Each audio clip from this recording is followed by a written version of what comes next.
the early 90s. Nintendo used to be on top of the world in terms of market share, but a perfect storm is starting to bring them down. They're still hugely profitable, don't get me wrong, but especially in the US, people are starting to get sick of Nintendo's shit. They're facing a huge competition from Sega. Parents are mad that the new Super Nintendo can't play NES games, and overall, people are angry. One such criticism is that Nintendo just doesn't have enough educational games. They did make one way back, Donkey Kong Jr. Math, but that would have been almost 10 years ago at this point.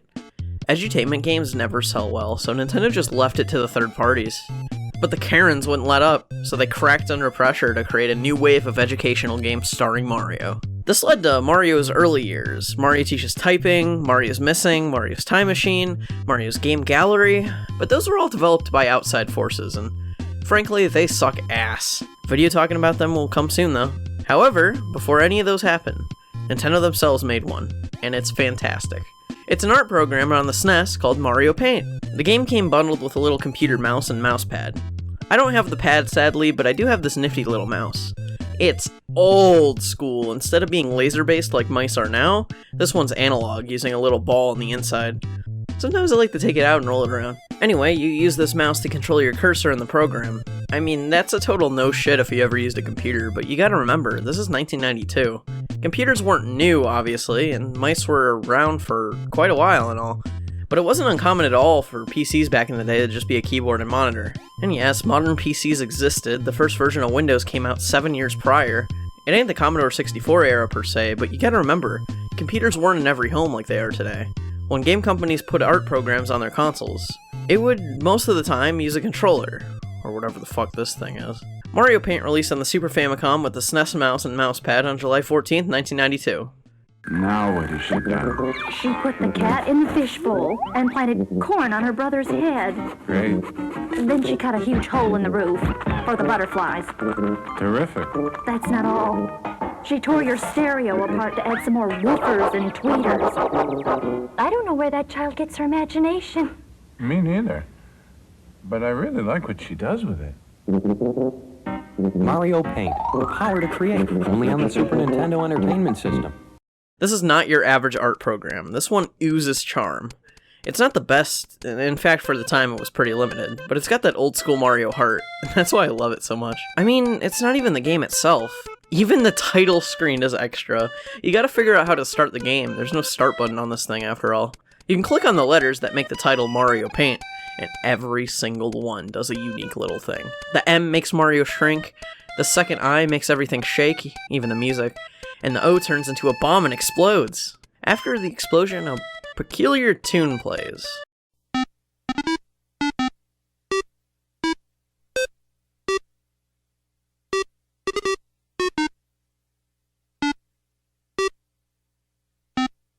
This is Tataka's song. So the composer of this game is none other than a man by the name of Kazumi Tataka. He composed a ton of different Nintendo games like Yoshi's Story, Pikmin 2, and Luigi's Mansion. In a good number of games that he composes, he likes to hide this little tune in very obscure places. This one isn't all that obscure, but some of the requirements for later ones get pretty out there. This is the first appearance of the song in a Mario game, but I'm pretty sure the first one overall might be X on the Game Boy. Anyway, I'll mention it again whenever it's hidden in other Mario games in this marathon. I've also considered doing a video solely about Tataka's song. It fascinates me. If you click the P, a nice little scene is made, with a ground for Mario to walk on as opposed to the white void. Fireflowers happily populating it, airplanes flying by, dogs chilling. It's pretty charming. At one point, a Starman whizzes by super fast, and if you manage to click it in time, this happens.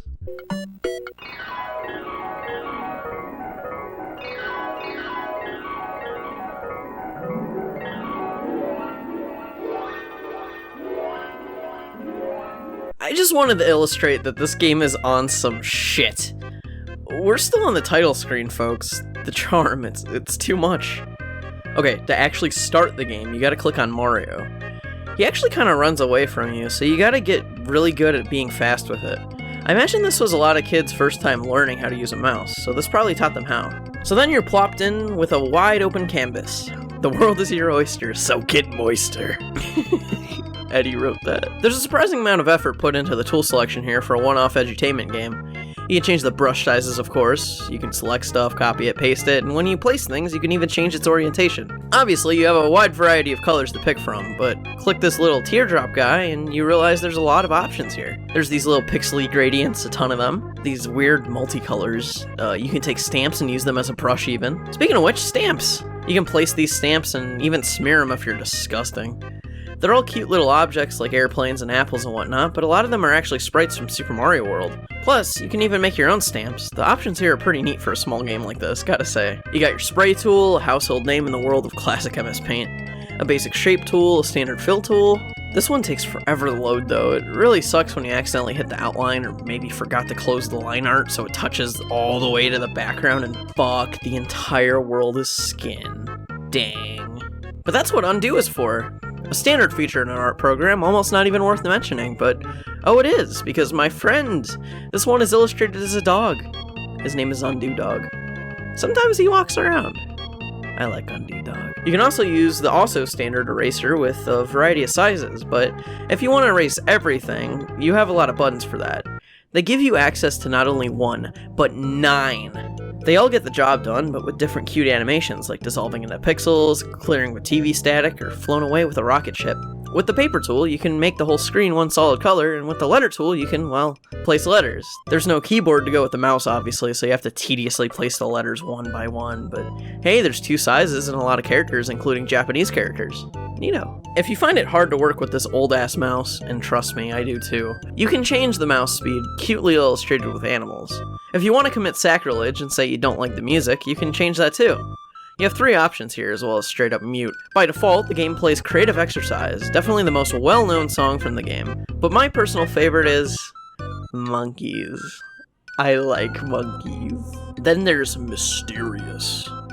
I never use this one when I play Mario Paint, but sometimes I space out to it. It's far out, man. When you're all done with your masterpiece, you can save it in the old save robot and jam out to his rave music while it loads. Also kind of buried in this menu is a little coloring book mode. Neato. Oh yeah, you can even click a thing to kind of frame your painting and hide the HUD. You know, for when you bring your friends into the room to see your work. That about covers everything in the main paint mode, but there's even more you can do. This game was advertised not solely as a paint program, but as a creativity program. That means that you can not only paint, but make animations and compose music. For animation, you have the choice between 3 different frame counts, 9 is the max. Sadly, the more frames, the smaller the canvas, which really sucks. You can easily choose from different speeds and even draw a path for it on the main canvas. I never use this mode that much. Then, there's the most popular mode, the Composer. It's a pretty simple music maker where you can play 17 different sounds at different notes. You can change the tempo and the length of the song. I don't know what else to say about the Composer itself other than the sounds themselves being pretty neat. I like the word baby one in particular, along with the cats and dogs. People still use the Composer to make some crazy shit. It's super impressive. There's a fan-made application for PC called Mario Paint Composer. It's basically the same old Composer, but with some extra options and 2 more sounds. I used to mess around with it a lot when I was a kid, trying and failing to recreate Mega Man music. Good times. When you've had enough creating and need a good fine break, you can click on the coffee cup icon to start this little game within a game, Gnat Attack. A bunch of flies appear, and you have to click on every single one of them to swat them away. Some of them attack you with projectiles, and that's where your health kicks in. You can click on these life icons to get more, and obviously, the more you get hit, the more you lose. When you die, that's it. There's no lives. For that reason, I've never beaten this mode. There's 3 levels, but I've only made it to the end of 2. But Eddie beat it for me, and I didn't record because I didn't think I needed to, but now I mention it, and I might have needed to. But whatever, you don't get anything for beating it.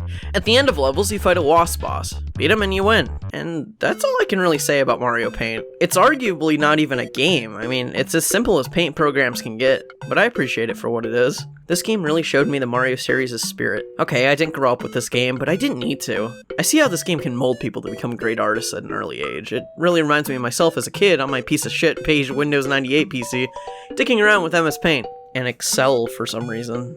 Maybe Mario Paint itself didn't inspire me to become an artist and to be myself, but the Mario series itself sure as hell did. When I had no one, I had video games.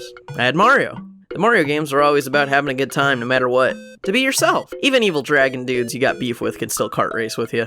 The colorful characters click with me and I want to learn how to draw them, and y'all know how that turned out. People still use Mario Paint. Not because it's good or anything, oh god no, but mainly because it's a cool aesthetic in our generation of 90s nostalgia, but also because of a lot of fantastic artists grew up with this game and have mastered it. It's pretty darn special. I've been Sprited. Remember to like, comment, and subscribe. I guess I have to say that now. I'm so sorry. And thanks for watching my video. Next up is Super Mario Kart.